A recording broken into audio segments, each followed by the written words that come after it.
প্রিয় শিক্ষার্থী ভাই এবং বন্ধুরা, আশা করি সবাই ভালো আছেন। আমরা আশা করি সবাই ভালো আছেন। যারা অনলাইনে আউটসোর্সিং এর কাজ করে থাকি, তাদের উদ্দেশ্য করে আজকের আমার এই টিউটোরিয়াল। এই টিউটোরিয়ালে যা থাকছে সেটা হচ্ছে কিভাবে একটি কম্পিউটারকে ক্লিন করে কাজের উপযোগী করে গড়ে তোলা যায়।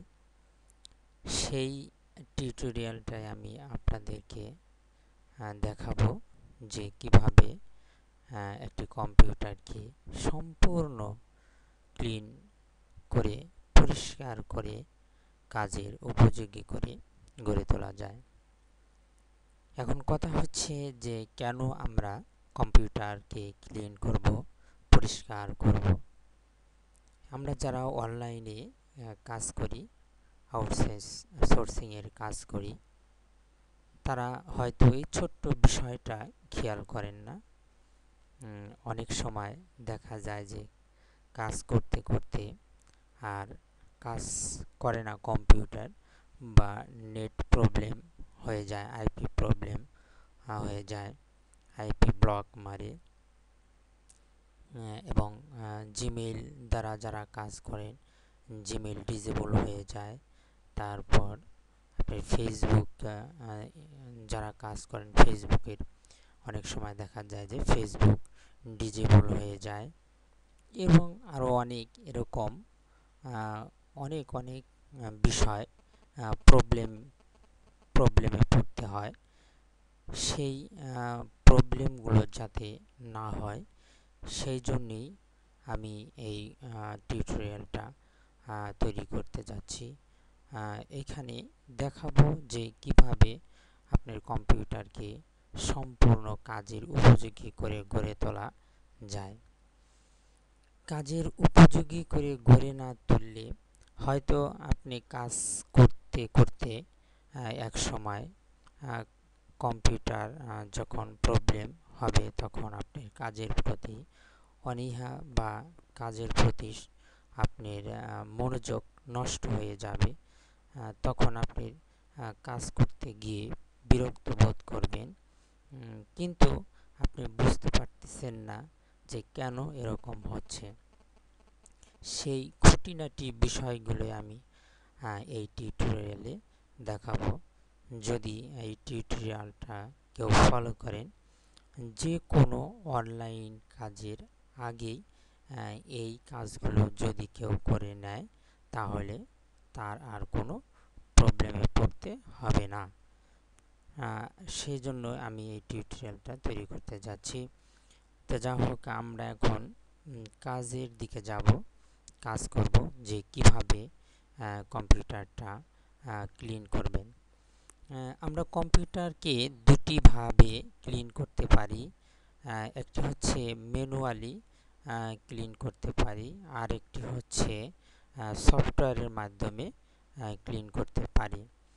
তো যাই হোক, ম্যানুয়ালি যে ক্লিনগুলো, সেগুলো আমি আগে দেখাচ্ছি যে কিভাবে কম্পিউটারকে ম্যানুয়ালিভাবে ক্লিন করবেন।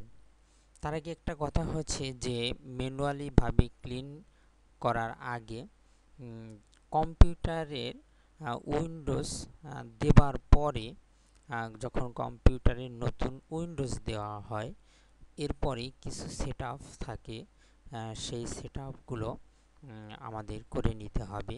হয়তো অনেকে জানে, আবার অনেকে জানে না। আমি জানা আর না জানার বিষয় নিয়ে টিউটোরিয়াল করতে যাচ্ছি না।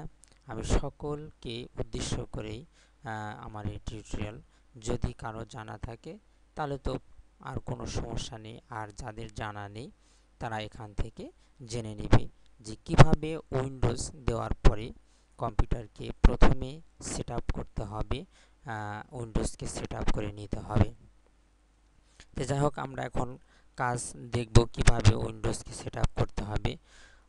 উইন্ডোজ কম্পিউটারে দেওয়ার পর যখন উইন্ডোজ দেওয়া হয়ে যাবে, কোনো কিছুই আগে কম্পিউটারে অন্য কোনো সফটওয়্যার ইনস্টল না করে শুধু উইন্ডোজটা দেওয়ার পরেই উইন্ডোজ দেওয়া হয়ে গেছে এরকম অবস্থায় যখন হয়ে যাবে, তখন কোনো একটা সফটওয়্যার ইনস্টল না করে সর্বপ্রথমে আপনাকে কি করতে হবে, স্টার্ট বাটনে ক্লিক করতে হবে। এই স্টার্ট বাটনে এখানে ক্লিক করার পরে এখানে আসবে হচ্ছে কন্ট্রোল প্যানেল।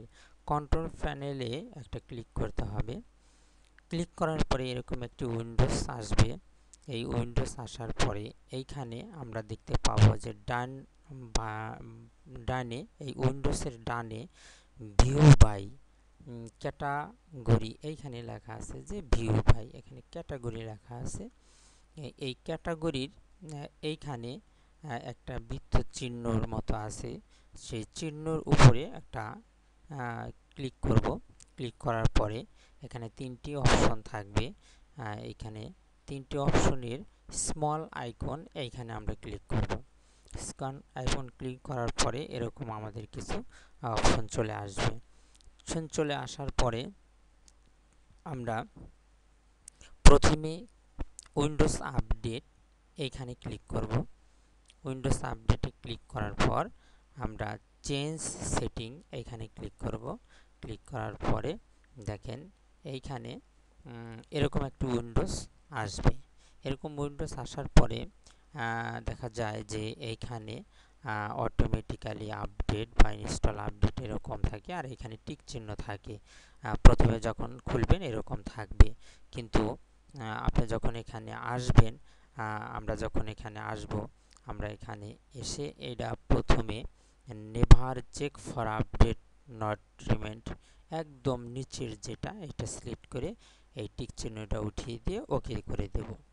আচ্ছা, এরপর আমরা চলে যাব হচ্ছে উইন্ডোজ ফেয়ারওয়েল, এইখানে যাবার পরে আমরা চেঞ্জ নোটিফিকেশন সেটিং এইখানে যাবার পরে দেখা যাবে যে এরকম একটি উইন্ডোজ আমাদের এখানে চলে আসবে। এরকম উইন্ডোজ চলে আসার পরে প্রথমে যখন খুলবেন এরকম দেখাবে এই টিক চিহ্নটা উপরে থাকবে, এটা উপরে থাকবে, কিন্তু আমরা কি করব, এই টিক চিহ্নটা আমরা নিচে এরকম নিচেরটা দিয়ে ওকে করে দেব। এরপরে আমরা চলে যাব অ্যাকশন সেন্টারে। অ্যাকশন সেন্টারে যাওয়ার পরে আমরা এখান থেকে অ্যাকশন সেন্টার চেঞ্জ অ্যাকশন সেন্টারে এখানে দেখে নেব যে আমাদের কি কি অপশন এখানে চালু আছে। আমরা এই অপশনগুলো, যে অপশনগুলো আপনার দরকার সেটা রেখে বাকিগুলো আপনি চেক আপডেট অমক এগুলো তুলে দিবেন, দিয়ে ওকে করে দিবেন।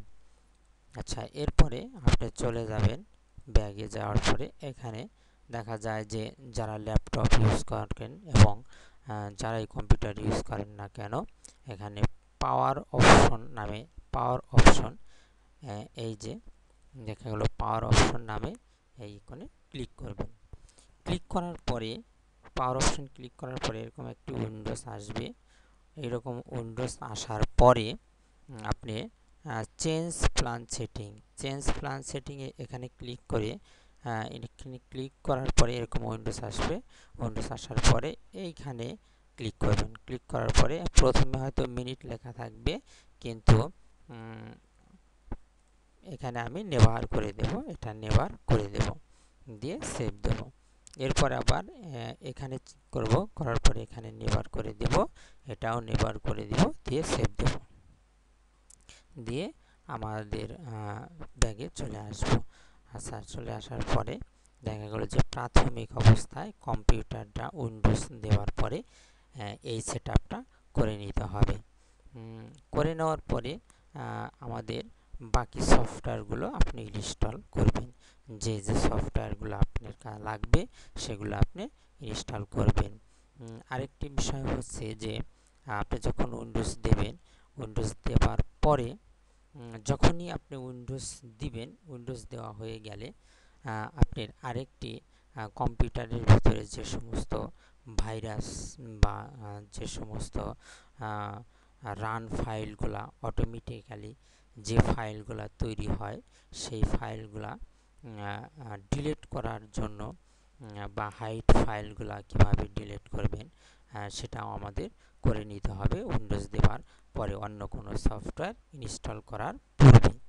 এজন্য আমাকে যেতে হবে মাই কম্পিউটারে যাওয়ার পর দেখবেন এরকম আপনার অপশন যখন আসবে তখন অর্গানাইজ এইখানে এসে এই অর্গানাইজের এই কোণাতে টিক চিহ্ন, এই যে তীর চিহ্নর মতো এখানে ক্লিক করলে এরকম একটি অপশন চলে আসবে। এই অপশন চলে আসার পরে দেখবেন এখানে ফোল্ডার অ্যান্ড শেয়ারিং অপশন সেন্টারে এখানে যাবার পরে এরকম উইন্ডোজ আসবে। আসার পরে আপনি যাবেন ভিউতে যাওয়ার পরে আপনি এইখানে show hide file folder and drivers এইখানে টিক চিহ্ন দিয়ে বাকি 3টা টিক এখানে উঠিয়ে দিবেন। দিলে এরকম একটা উইন্ডোজ আসবে, ইয়েস দিবেন। দেওয়ার পরে অ্যাপ্লাই ওকে দিবেন। দেওয়ার পরে আপনি দেখবেন যে এই সি ড্রাইভ বাদে অন্যান্য যে ড্রাইভগুলো আপনার থাকবে, শুধু সি ড্রাইভটা বাদ দিয়ে অন্যান্য সফটওয়্যারগুলো ওপেন করবেন। করার পরে দেখবেন এস এই যে এইখানে একটা ফোল্ডার হাইটের মতো দেখা যাচ্ছে। এই ফোল্ডারটায় আপনি কি করবেন, কন্ট্রোল এই ফোল্ডারটা আপনি শিফট ধরে আপনার এই ফোল্ডারটা যখন আসবে এই ফোল্ডারের উপর একটা চাপ দিবেন। দেওয়ার পরে কম্পিউটারের কিবোর্ড থেকে আপনি শিফট বাটনটা চেপে কিবোর্ডেরই ডিলিট বাটনটা চাপ দিবেন। দেওয়ার পরে এরকম একটা অপশন আসবে। আসার পরে আপনি ইয়েস দিবেন। ইয়েস দেওয়ার পরে কন্টিনিউ দিবেন। কন্টিনিউ দেওয়ার পরে এখানে একটা টিক চিহ্ন দিবেন, দেওয়ার পরে ইয়েস দিবেন। দেওয়ার পরে আবার আরেকটি টিক চিহ্ন দিবেন, দিয়ে ইয়েস দিবেন। দেওয়ার পরে এই অপশনটা এটা চলে গেল। এরপরে আপনি আবার যাবেন, যা দেখবেন আরেকটা ফোল্ডারে যাবেন। যখন আরেকটি ফোল্ডারে যাওয়ার পর আরেকটি ড্রাইভে যাবেন। এই ড্রাইভটা যখন পরিষ্কার বা ক্লিন হয়ে গেল তখন যাবেন এই আরেকটি ড্রাইভারে যাওয়ার পরে ড্রাইভারটা ওপেন করবেন। ওপেন করার পরে আপনি প্রথমে যাবেন হচ্ছে এইটাতে একটা চাপ দিবেন। দেওয়ার পরে কিবোর্ড থেকে শিফট চাপ দিয়ে ডিলিট বাটনটা চাপ দিবেন। দেওয়ার পরে এরকম একটা অপশন আসবে। এই অপশনটা আসার পরে আপনি ইয়েস দিবেন, কন্টিনিউ দিবেন। দেওয়ার পরে এখানে একটা টিক দিবেন, এখানে আরেকটা টিক দিবেন, ইয়েস দিবেন। দিলে ওটাও চলে যাবে। এখন দুটি ড্রাইভ